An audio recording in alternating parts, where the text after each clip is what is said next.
আল্লাহ পাক এবার আদম আলাইহিস সালামকে বলছেন, ইয়া আদম, হে আদম, উসকুন আনতা ওয়া যাওজুকাল জান্নাহ। আদম শোনো, তুমি এবং তোমার স্ত্রী দুইজন এখন জান্নাতে থাকো। কোথায় থাকো? জান্নাতে থাকো। ওয়া কুলা মিন হাইসু শি'তুমা, যেখানে ইচ্ছা সেখান থেকে খাবার খাও। জান্নাতের নাজ নেয়ামতের কথা তো আপনারা শুনেছেন অনেক, আমি ওইগুলো বলতে যাচ্ছি না, সময় চলে যান। যা ইচ্ছা তাই পাবেন সেখানে, যা ইচ্ছা তাই। এমন একটা জায়গা যেটা কখনো কোনো চোখ দেখে নাই, কোনো কান শোনেও নাই। চোখ না দেখলেও, কান না শুনলেও মানুষ মনে মনে অনেক কিছু কল্পনা করে না, এটা কল্পনাও করার সুযোগ নাই। এত উন্নত মানের একটা জায়গা। তোমরা দুজন এখানে থাকো, জান্নাতের যে কোনো জায়গায় যাও, খাওয়া দাওয়া করো, কোনো সমস্যা নেই। কিন্তু ওয়ালা তাকরাবা হাদিহিশ শাজারা, মানে কি, এই যে গাছটা আছে এই গাছের কাছে যেও। একটা শর্ত খালি দিলাম, গাছের কাছে যেও না। গাছের নাম কি এগুলো আমাদের আলোচনার বিষয় না। বিষয়টা হচ্ছে আল্লাহ পাকের আদেশটা কি। গাছটা আম গাছ হতে পারে, জাম গাছ হতে পারে, কদু গাছ হতে পারে, যে কোনো গাছ হতে পারে, এটা নিয়ে আমাদের কোনো মাথা ব্যথা নাই। মাথা ব্যথা হচ্ছে আল্লাহ পাকের আদেশ, এই গাছের কাছে যেও না, বাস যেও। আচ্ছা, ফাতাকুনা মিনাজ জালিমিন, যদি চলে যাও তোমরা দুজন এখানে, তাহলে তোমরা দুজন কিন্তু জালেম হয়ে যাবে। আল্লাহ পাকের হুকুম অবাধ্য করলে মানুষ কি হয়ে যায়? জালেম হয়। এই জন্য আমরা দোয়ায় বলি, আল্লাহুম্মা ইন্নী যালামতু নাফসি, বলি না? হে আল্লাহ, আমি আমার নফসের উপর জুলুম করেছি। রব্বানা যালামনা আনফুসানা, বলি না? আল্লাহ, আমরা আমাদের উপর জুলুম করেছি। তো আমরা যখন পাপ করি মানে আমরা জুলুম করে ফেলেছি। তো তোমরা দুজন এই গাছের কাছে যেও না, যদি যাও তাহলে জুলুম করে ফেলবে এবং জালেম হয়ে যাবে। এবার ইবলিস তো আর বসে নাই, সে তো চ্যালেঞ্জ করেছে, করে নাই? আচ্ছা, এবার ইবলিস কি করছে? ফাওয়াসওয়াসা লাহুমা শাইতান, এবং ইবলিস এবার এদের দুজনকে ওয়াসওয়াসা প্রদান করতে শুরু করলো। ইবলিস কি করলো? ওয়াসওয়াসা প্রদান করতে শুরু করলো। ওয়াসওয়াসাটা এমন ছিল যে, হাল আদুল্লুকা আলা শাজারাতিল খুলদি ওয়া মুলকিন লা ইয়াবলা।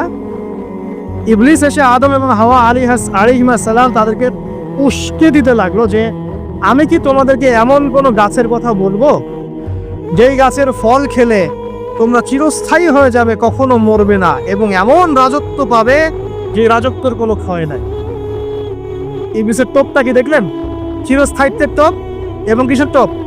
রাজত্বের টোপ। এটা সূরা তহার মধ্যে আছে। অন্য সূরায় আছে যে, আমি কি বলে দিব এমন গাছের কথা যে গাছের ফল খেলে তোমরা ফেরেশতা হয়ে যাবে, কখনো মরবে না। তাহলে চিরস্থায়িত্বের টোপ এবং এই যে কিসের রাজত্বের এই যে টোপ, এই দুইটা হচ্ছে মানুষকে আল্লাহর পথ থেকে ডিসিভ করার একটা মানদণ্ড। কথা বুঝতে পারছেন? এই পৃথিবীতে যত মানুষ পথভ্রষ্ট হয়ে গেছে জন্য হয়েছে অনেকেই, আর অনেকে চিরস্থায়িত্বের জন্য হয়েছে। ফেরাউন নমরুদ চিরস্থায়িত্বের লোভে পড়ে পথভ্রষ্ট হয়নি? আর ওই সময় থেকে শুরু করে এখনকার বিশ্বে যারা ক্ষমতাধর, এরা কি ক্ষমতার দাপটে পথভ্রষ্ট হচ্ছে না? এই দুটো হচ্ছে মানুষকে পথভ্রষ্ট করার মাধ্যম। ইবলিস খুব ভালো করেই জানতো। একটা কথা বলি নাই, যখন আদম আলাইহিস সালামকে তৈরি করে রাখা হয়েছে, সৃষ্টি করে রাখা হয়েছে, ইবলিসকে চারপাশে রাউন্ড দিচ্ছিল, তাওয়াফ করছিল, তাওয়াফ। এবং মানব শরীরের এবং মানব মস্তিষ্কের, মননের দুর্বল পয়েন্টগুলো সে ফাইন্ড আউট করছিল। কারণ সে কিন্তু অনেক জ্ঞানী ছিল, সে কিন্তু প্রচণ্ড জ্ঞানী ছিল। এখনো কিন্তু সে প্রচণ্ড জ্ঞানী, এবং তার অভিজ্ঞতা ঝুলি এখন অনেক বেশি, তাই না? ওর বয়স হয়ে গেছে না, এখন প্রচুর বয়স। তো তাওয়াফ করে করে সে মানুষের দুর্বল জায়গাগুলো ফাইন্ড আউট করেছে। একটা হচ্ছে পেট, একটা প্রবৃত্তি, একটা হচ্ছে নারীর প্রতি আসক্তি, ঠিক আছে, একটা ক্ষমতার লোভ, একটা চিরস্থায়িত্বের লোভ। এগুলো হচ্ছে মানুষের দুর্বল জায়গা। ইবলিস এগুলো ফাইন্ড আউট করে ওইভাবে চাল দিয়েছে। কথা বুঝতে পারছেন? একটু খেয়াল করে দেখেন, এখনকার বিশ্বে যত অন্যায় হচ্ছে, ম্যাক্সিমাম পাপ হচ্ছে পেটের কারণে। পেট। সুদ খায় কেন? পেটের কারণে। ঘুষ খায় কেন? পেটের কারণে। ইভেন যে এখন জেনা করছে, ওদেরকে তো এখন যৌনকর্মী বলতে হয়, তাই না? সম্মান দিয়ে কথা বলতে হয়। যৌনকর্মী যারা, তারাও দেখবেন পেটের কারণেই করছে, পেটের কারণ। তারপর দেখবেন মানুষের সম্পদ আত্মসাৎ, ওই যে ছেলে মেয়ে বাল বাচ্চার জন্য। পেট মানে মূল জিনিসটা কি? পেট। এবং চিরস্থায়িত্ব, ক্ষমতার দাপট আর প্রবৃত্তির দাসত্ব, এগুলো হচ্ছে মানুষের সবচেয়ে দুর্বল পয়েন্ট। দেখবেন ম্যাক্সিমাম পাপ হচ্ছে মেয়েদের কারণে। মেয়েদের কারণে না, মেয়ের পিছনে। মেয়ের পিছনে আপনি চলে গেছেন, এখানে আত্মহত্যা করছে কেউ এখানে আপনার জেনা করছে, কেউ ধর্ষণ করছে, কেউ পরকে লিপ্ত হচ্ছে। মানে মেয়েরই কোনো পাপ। ওই যে বলে না, দুইটা পাপ যাকে পেয়ে গেছে তার লাইফটা ক্র্যাশড। একটা হচ্ছে মেয়ে, একটা হচ্ছে টাকা। অর্থ সম্পদের লালসা যার মধ্যে পেয়ে বসেছে, এর জীবন শেষ। আর যার মেয়ের নেশা আছে, মেয়ের নেশা যার মধ্যে আছে এর জীবন শেষ। একে আপনি হেদায়েতের পথে আনতে পারবেন না ইল্লা মাশা আল্লাহ, আল্লাহ পাক যদি না চান। আসেন, আর ইবলিস তাওয়াফ করছিল এবং সে কিন্তু টোপ দিল, চিরস্থায়িত্বের টোপ দিল এবং কিসের টোপ দিল? ফেরেশতা হয়ে যাবে, অমর হয়ে যাবে। এবার আমাদের পিতামাতা আদম এবং হাওয়া আলাইহিস সালাম তারা কিন্তু ফল খেয়ে ফেললেন। আর এটা এমন নয় একবার ওয়াসওয়াসা দিয়েছে বাস খেয়ে ফেলেছেন, এমন নয়, কন্টিনিউয়াসলি সেই কাজটা করেছে। একটা মানুষ যখন জেনা করে, ইবলিস কি একবার এসে বললেই কেউ জেনা করে ফেলে? আস্তে আস্তে কিন্তু মানুষ জেনার পথে যায়। ওই যে প্রথমে একদিন অনেক দিন একটা লেকচার দিয়েছিলাম না, প্রথমে গার্লফ্রেন্ড বয়ফ্রেন্ড একটা সম্পর্ক হয়, তাই না? তারপর কথাবার্তা হয়, মোবাইল ফোন এক্সচেঞ্জ করে, নোট এক্সচেঞ্জ করে, কফি খায়, আস্তে আস্তে ডেটিংয়ে যায়, পরে দেখবেন এক পর্যায়ে গিয়ে জানা এভাবে। আর যারা ধর্ষক এতে ডাইরেক্ট অ্যাকশন, এত সময় নাই, ডাইরেক্ট। তো ইবলিস প্রতিটা পাপ মানুষকে ধাপে ধাপে করায়। দেখবেন ইবলিস এখানেও কিন্তু আমাদের পিতামাতাকে ধাপে ধাপে ওইদিকে নিয়ে গিয়েছে। এবার আসেন, আমাদের পিতামাতা ফল খেয়ে ফেললেন, এই জায়গাটা খুব ভালো করে বোঝেন। এই ফল খাওয়াটা আল্লাহর অবাধ্যতা না। আল্লাহ পাক বলেছিলেন না যে জালেম হয়ে যাবে, আল্লাহ পাকের অবাধ্য বলেন। অবাধ্যতার ফলাফলটা কি হলো এবার শোনেন। আমরা সবাই জানি অবাধ্যতার ফলাফল কি, আল্লাহ পাক জান্নাত থেকে নামিয়ে দিয়েছেন, তাই তো? এর আগে আরেকটা ফলাফল হয়েছে। এই ফলাফলের সাথে আমাদের বর্তমান সময়কার যে ইস্যুটা চলছে, পোশাক, নারী, সংস্কৃতি, হাবিজাবি, হ্যাঁ, বেহায়াপনা, বেলাল্লাপনা, এই ইস্যুটা এখানে জড়িত। এটা এটা আমারও বুঝতে এবং খুঁজে পেতে সময় লেগেছে। আমরা সবাই পড়েছি স্টুডেন্ট লাইফে, আদম এবং হাওয়া আলাইহিস সালাম আদেশ লঙ্ঘন করেছেন, সাথে সাথে আল্লাহ পাক জান্নাত থেকে কি করেছেন? নামিয়ে দিয়েছেন। ইবলিসকেও নামিয়ে দিয়েছেন, তারপরে হায়াত দিয়েছেন, এখানে পরীক্ষা করছে। এই তো এখানে আল্লাহ পাক দেখবেন আমাদের আমল কেমন, আমল ভালো হলে আবার জান্নাতে, খারাপ হলে আবার জান। কিন্তু এর আগেও একটা ঘটনা ঘটেছে। যে মুহূর্তে আমাদের পিতামাতা ফল খেয়েছেন গাছের কাছে গিয়েছেন, আল্লাহ পাকের আদেশটা লঙ্ঘন করেছেন, সাথে সাথে তাদের গায়ের পোশাকটা খুলে পড়ে গেছে। আমি বুঝাতে পারি নাই? পুরো মহাবিশ্বের প্রথম লজ্জা, প্রথম অপমান, প্রথম শাস্তি, ঠিক আছে, আল্লাহর অবাধ্যতার প্রথম পরিণাম লজ্জা, মানে লজ্জাহীন ভাবে গা থেকে কাপড় খসে পড়ে যাও, ন্যাংটা হয়ে যাওয়া, ন্যাংটা। বাংলা ভাষায় বুঝতে পারছেন?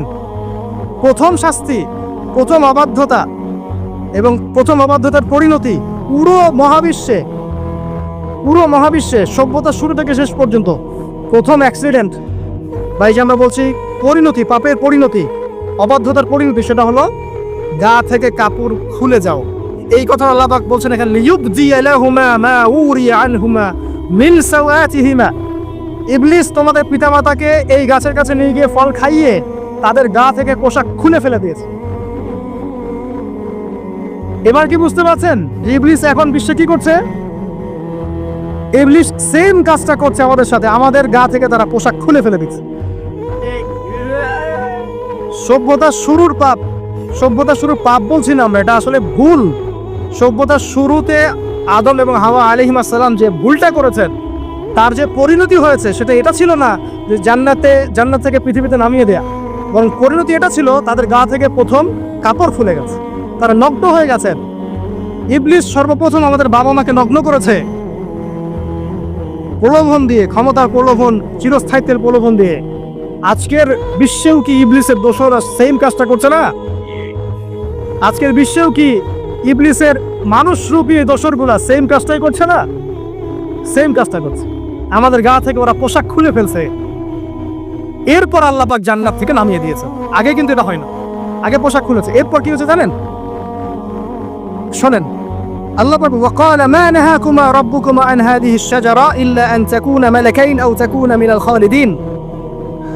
ইবলিস বলছিল যে তোমাদের রব তোমাদেরকে এই গাছের কাছে যেতে নিষেধ করেছে এই কারণে যে তোমরা এখানে গেলে মালাক হয়ে যাবে এবং চিরস্থায়ী হয়ে যাবে।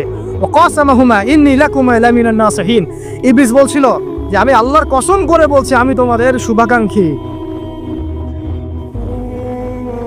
ফাদাল্লাহুমা বিগুরুর, ওদেরকে তারা পথভ্রষ্ট করলো, ইবলিস তাদেরকে পথভ্রষ্ট করলো। ফালাম্মা যাকাশ শাজারা, যখন তারা গাছের কাছে গেলেন, বাদাত লাহুমা সাওআতুহুমা, তাদের লজ্জাস্থানটা উন্মুক্ত হয়ে গেল, কাপড় খুলে পড়ে গেল। এটাই বলতে যাচ্ছিলাম, ওয়াতাফিকা ইয়াখসিফানি আলাইহিমা মিন ওয়ারাকিল জান্নাহ, এবং আদম এবং হাওয়া আলাইহিস সালাম জান্নাতের গাছের পাতা ছিঁড়তে লাগলেন এবং সেই পাতা দিয়ে লজ্জাস্থান ঢাকতে লাগলেন। আপনার বাবা আপনার মাকে যদি কেউ রাস্তায় নগ্ন করে ফেলে আপনার কেমন লাগবে? আপনি কি করবেন তার ইজ্জত সম্মান বাঁচানোর জন্য? আমাদের পিতা মাতাকে ইবলিস জান্নাতে নগ্ন করে দিয়েছিল এবং আমাদের পিতা মাতা জান্নাতের পাতাগুলো ছিঁড়ে ছিঁড়ে লজ্জাস্থানকে আবৃত করতে শুরু করে। ওয়ানাদাহুমা রাব্বুহুমা, এবং আল্লাহ পাক বলছেন এবার আল্লাহ পাক তাদের দুজনকে ডাকলেন, ডেকে বলে আলাম আনহাকুমা আন তিলকুমা শাজারা, হে আদম এবং হাওয়া, তোমাদের দুজনকে কি আমি বলি নাই যে এই গাছের কাছে যাবে না? ওয়াকুল লাকুমা ইন্নাশ শাইতানা লাকুমা আদুউম মুবিন, আমি কি তোমাদেরকে বলি নাই নিশ্চয়ই শয়তান তোমাদের স্পষ্ট প্রকাশ্য শত্রু? কলা, এবার তারা তাদের ভুল বুঝতে পারলেন। আল্লাহ পাকের কত দয়া মানুষের প্রতি দেখেন। ইবলিসও আল্লাহর অবাধ্য ছিল, আল্লাহ পাক তাকে বহিষ্কার করে কাফের বানিয়ে দিয়েছেন, চিরস্থায়ী লানত করেছেন। আমাদের পিতা মাতাও ভুল করেছেন, বাট আল্লাহ পাক তাদেরকে চিরস্থায়ী জাহান্নামী করেন নাই। আল্লাহ পাক তাদেরকে দয়া পরবশ হয়ে ক্ষমা করে দিয়েছে। শুধু তাই নয়, আল্লাহ পাক এত মহব্বত করেন আদম সন্তানকে যে তওবা করার যে কালিমাটা, সেই কালিমাটাও আল্লাহ পাক আদম এবং হাওয়াকে শিখিয়ে দিয়েছেন। সুবহানাল্লাহ। কোন কালিমা দিয়ে তওবা করবো, কি পড়বো, এটাও তারা বুঝতে পারছিলেন না। আল্লাহ পাক তখন শিখিয়ে দিয়েছেন। ক্বালা, তারা বলল, রব্বানা, হে আমাদের প্রতিপালক, যালামনা আনফুসানা, আমরা আমাদের উপর জুলুম করেছি, নফসের উপরে, ওয়া ইল্লাম তাগফির লানা ওয়া তারহামনা লানাকুনান্না মিনাল খাসিরিন। এই দোয়াটা করলেন আমাদের পিতামাতা, আল্লাহ পাক মাফ করে দেন।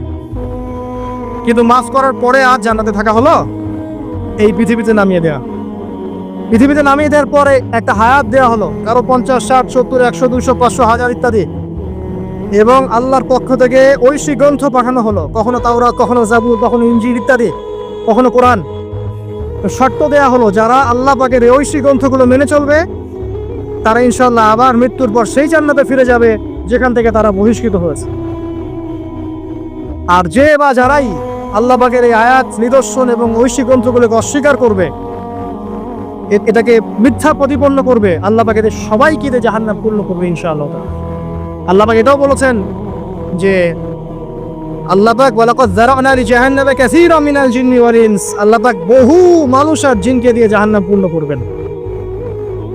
আর এই দুই জাতিকে পাঠানো হয়েছিল পৃথিবীতে শুধু আল্লাহর ইবাদত করার জন্য। ওমা খালাকুল জিন্না ওয়াল ইনসা ইল্লা লিয়াবুদুন, এরা সেটা করে নাই। এই কারণে আল্লাহ পাক হাদিসের মধ্যে জানিয়েছেন প্রতি 1099 জন মানুষকে আল্লাহ পাক জাহান্নামে পাঠিয়ে দিবেন।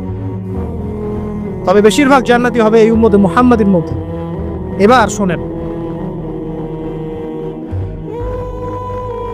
আমাদের পিতামাতার এই পরিণতির পর আল্লাহ পাক যখন আমাদেরকে পৃথিবীতে পাঠালেন, আল্লাহ পাক আমাদেরকে নগ্ন করে পৃথিবীতে রাখেন নাই। সুবহানাল্লাহ।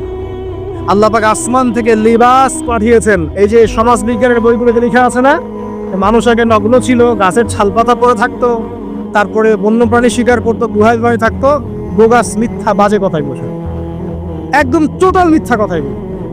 আল্লাহ রাব্বুল আলামিন সভ্যতা শুরু করেছেন নবী দ্বারা, সভ্যতা শেষও করবেন নবী দ্বারা। প্রত্যেক যুগে যুগে সভ্যতার ধারক এবং বাহক ছিলেন নবীগণ। আর আদম আলাইহিস সালাম পৃথিবীতে আসার পর নগ্ন হয়ে থাকেন নাই। আল্লাহ পাক আসমান থেকে লেবাস পাঠিয়েছিলেন। সুবহানাল্লাহ। আল্লাহ পাক আমাদেরকে নগ্ন করে রাখেন নাই। এবার দেখেন আল্লাহ পাক কি বলছেন, ইয়া বানি আদম, আচ্ছা আসা, ইয়া বানি আদম, হে বনু আদম, কাদেরকে বলছেন? আমাদেরকে।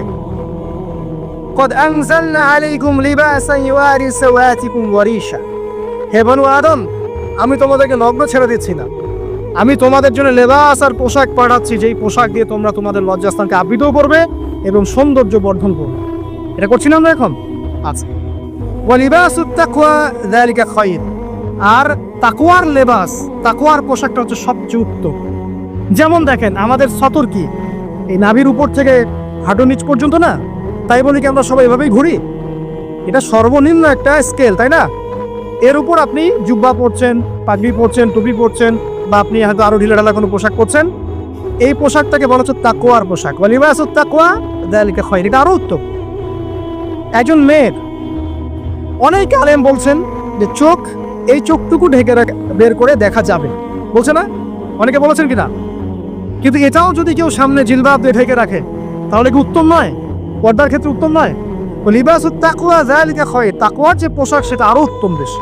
নরমালি তো পোশাক দিয়েছি, তাকওয়ার পোশাক সবচেয়ে উত্তম বেশি। আল্লাহ পাকের একটা সতর্কবাণী শুনে নেবার, যালিকা মিন আয়াতিল্লাহ, এই পোশাকটা আল্লাহ পাকের নিদর্শন। পোশাকটা কি? আল্লাহ পাকের নিদর্শন। লাআল্লাকুম ইয়াযাক্কারুন, যাতে করে তোমরা স্মরণ করতে পারো। কি স্মরণ করব? ওই যে আমাদের পিতামাতাকে নগ্ন করে দিয়েছে ইবলিস, এটা মনে রাখতে পারো তোমরা, এটা আল্লাহ পাকের নিদর্শন। ইয়া বানি আদম, হে বনু আদম, লা ইয়াফতিনান্নাকুমুশ শাইতান। এবার শুনেন, আল্লাহ পাক আমাদেরকে বলছেন, হে বনু আদম, লা ইয়াফতিনান্নাকুমুশ শাইতান, শয়তান যেন আবার তোমাদেরকে ফিতনায় ফেলতে না পারে। পৃথিবীতে তোমরা থাকবে, শয়তানের বহু দোসর তোমাদের সামনে থাকবে, ডানে বামে, যে ডান থেকে আসবে, বাম থেকে আসবে, হ্যাঁ, সামন পিছন থেকে আসবে, মিডিয়ার মধ্যে দিয়ে তোমাদের ঘরে ঘরে ঢুকে যাবে শয়তানের দোসর। লা ইয়াফতিনান্নাকুমুশ শাইতান, শয়তানের দোসররা যেন তোমাদেরকে ফিতনায় ফেলতে না পারে। কে বলছেন? আল্লাহ পাক বলছেন। কিরকম ফিতনা? কামা আখরাজা আবাওয়াইকুম মিনাল জান্নাহ, ঠিক যেভাবে শয়তান তোমাদের পিতা মাতাকে জান্নাত থেকে বের করে দিয়েছিল, ওই রকম ফিতনায় যেন ফেলতে না পারে। ঠিক আছে? ওয়ায়ানজিউ আনহুমা লিবাসাহুমা, এবং শয়তান তোমাদের পিতা মাতার লেবাস খুলে ফেলেছিল, ভগ্ন করে দিয়েছিল, ভগ্নতা, বেহায়াপন, অশ্লীলতা শিখিয়েছিল, ওইদিকে ধাবিত করতে চেয়েছিল। শয়তানের দোসররা যেন এটা করতে তোমাদের সাথে না পারে, সতর্ক থাকবে। লিউরিয়াহুমা সাওআতিহিমা, যাতে করে তোমাদের লজ্জাস্থানটা উন্মুক্ত হয়ে যায়। ইন্নাহু ইয়ারাকুম, নিশ্চয় শয়তান তোমাদের সবাইকে দেখতে পায়। হুয়া ওয়া কাবিলুহু, সে এবং তার পুরো কবিলার লোকজন, মিন হাইসু লা তারাউনাহুম, এমন জায়গা থেকে যে জায়গা তোমরা দেখতে পারো না। আর শয়তান এবং তার অনুসারী যারা আছে, হোক মানুষ আর জিন, তারা তোমাদেরকে দেখতে পারে এমন জায়গা থেকে যা তোমরা দেখো না। আর আমরা যারা এই বিশ্বে আছি, আমরা সবাই এখন খেলার পুতুলের মতো খেলছি।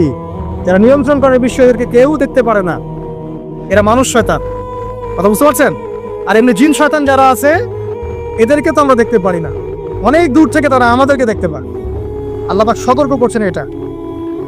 ইন্না জাআলনা আশ-শায়াতিন আউলিয়া লিল্লাযিনা লা ইউমিনুন, শোনেন, নিশ্চয়ই যারা আমার প্রতি ঈমান আনে না বা আমার অবাধ্য হয়, আমার আদেশ মানে না, তাদের সাথে আমি শয়তানকে বন্ধু বানিয়ে দিয়েছি। এবার বুঝলেন কেন বললাম এরা মানুষ শয়তান? বিকজ এদেরকে আল্লাহ পাক শয়তানের বন্ধু বানিয়ে দিয়েছেন, এরা শয়তানের বন্ধু। অন্য সূরায় আছে, শয়তান, জিন শয়তান মানুষ শয়তানকে ওহী করে। জিন শয়তান মানুষ শয়তানের মাথায় এসব বুদ্ধি ঢালে। শয়তানি বুদ্ধিগুলো শয়তান মানুষের মাথায় ঢালে, মানে মানুষ মাথাটা আগে সে রিড করেছে কাকে কোন দিক দিয়ে রিসিভ করা যাবে। ঠিক আছে? আচ্ছা, এরপরে আরো আল্লাহ পাক বলছে, ওয়াইদা সাআল ফাহিশাতান, তারা যখন কোনো ফাহেসা কাজ করে, নোংরা বেহায়ের মতো কাজ করে, ক্বালু, তারা বলে, ওয়াজাদনা আলাইহি আবানা, এরকম করেই আমরা আমাদের পিতা মাতাদেরকে পেয়েছি। মানে যুগ যুগ ধরে সংস্কৃতি চলে আসছে, নগ্নতার সংস্কৃতি, বলে না? কথা বুঝতে পারছেন না? এই কথাই তারা বলে, যেটা কোরআনে আছে। আল্লাহ পাক বলছেন, ক্বালু ওয়াজাদনা আলাইহি আবানা, তারা বলে আমাদের পিতৃপুরুষদেরকে আমরা হাজার বছর থেকে দেখেছি এইভাবেই ড্রেস আপ করে, এমনি ব্লাউজ ছাড়া শাড়ি পরতে দেখেছি, এমনি দেখেছি পেট বের করে চলতে, এমনি দেখেছি এই শর্ট কামিজ পরে চলতে, নগ্ন হয়ে চলতে। এখন তো বিকিনি সংস্কৃতি আসে এবং এটা মুভমেন্ট চলছে, মানে মানুষের দেহ থেকে কাপড় খুলে ফেলার মুভমেন্ট, আন্দোলন শুরু হচ্ছে। ঠিক আছে? এবং দোহাই হচ্ছে আমরা হাজার বছর থেকে এমনিই চলছে। এই যে আল্লাহ পাক বলছেন,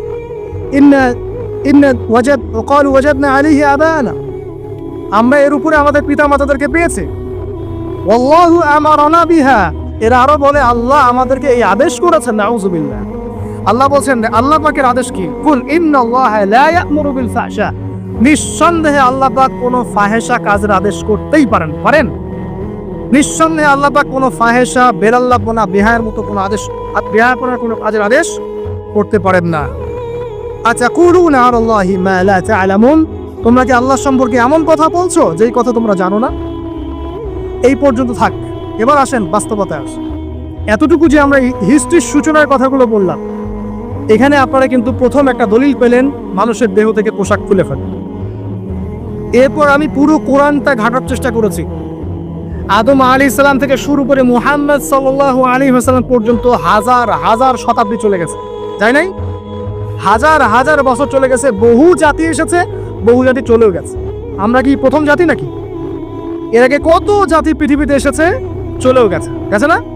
আচ্ছা, কোরআন ঘেটে ঘেটে ক্লান্ত হয়ে যাওয়ার পর আমরা এমন কোনো জাতি পাচ্ছি না যাদের কথা আল্লাহ পাক বলেছেন যে আমি তাদেরকে ধ্বংস করেছি অশ্লীলতার কারণে বা এই আপনার বেলাল্লাপনার কারণে বা ফাহেসা কাজের কারণে, সরাসরি এই একটা কারণ দেখে আল্লাহ পাক কোনো কওমকে ধ্বংস করেছেন খুব রেয়ার খুঁজে পাওয়া যাচ্ছে। শুধু 3টা জায়গা বের করতে পেরেছি। কটা জায়গা? 3টা। এক নাম্বার দেখেন, আদম আলাইহিস সালাম পরে নূহ আলাইহিস সালাম না, এই জাতিটাকে আল্লাহ পাক ধ্বংস করেছেন না? এই ধ্বংসটাকে আল্লাহ পাক এই বেপরদামির কারণে করেছেন, অশ্লীলতার কারণে করেছেন, পোশাকের অপসংস্কৃতির কারণে করেছেন? করেন না, শিরকের কারণে করেছেন। কি কারণে? শিরক। আল্লাহ পাক সবাইকে ডুবিয়ে মেরেছেন, কিন্তু ওরা যে নগ্ন পোশাক পরে রাস্তাঘাটে চলাফেরা করতো এই কথাটা কিন্তু আল্লাহ পাক বলেন। তার মানে ওদের পাপ এটা ছিল না। এরপর ইব্রাহিম আলাইহিস সালামের কওম কি এই কারণে ধ্বংস হয়েছে? অশ্লীলতার কারণে ধ্বংস হয়েছে? বেহায়াপনার কারণে ধ্বংস হয়েছে? নগ্নতা সংস্কৃতির অপচর্চার কারণে ধ্বংস হয়েছে? না। শিরকের কারণ। আদ জাতি এই কারণে? না। সামুদ জাতি এই কারণে? না। একটা জাতি পাওয়া যায়, তার নাম কওমে লূত। কি নাম? কওমে লূত। এই লূত কওম ছিল সমকামী। তারা মেয়েদের সাথে বিবাহ বন্ধনে আবদ্ধ হতো না, বরং ছেলেদের ছেলে ছেলে জেনা করতো না। এই একটা জাতি পাচ্ছি ইতিহাসে যারা অশ্লীলতার কারণে, ফাহেসা কাজের কারণে, সমকামিতার কারণে, নোংরামির কারণে আল্লাহ পাক পুরো উপরে উঠিয়ে নিচে নামিয়ে ধসিয়ে দিয়েছে। এই একটা জাতি পেলাম।